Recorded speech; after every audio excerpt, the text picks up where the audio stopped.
Kasi araw-araw, di na ako yun. Kasi nga, andyan na yun. Andyan na yung family ko na alam kong kailangan nila.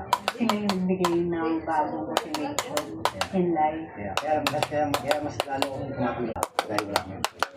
17 years old ka ba nung first time mo mamit ng biological father? Around 17 years. Sa ano pa yun, extra challenge. Kuya Paolo, hindi ko alam. Surprise!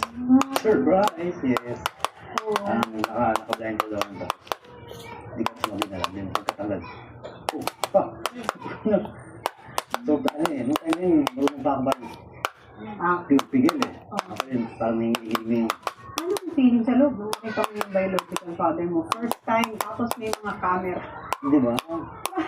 Teka, paano ko ba ito proseso tayo emotion ko? Siyempre ko nagulat ako na ito pala yung challenge ba na yun. Then, pinigyan kami ng time na usap. Pero naging casual yung usapan. Sabi kami ng video ko.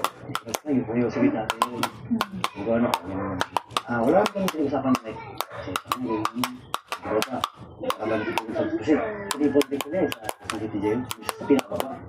Sabi ko, sige, tulungan namin.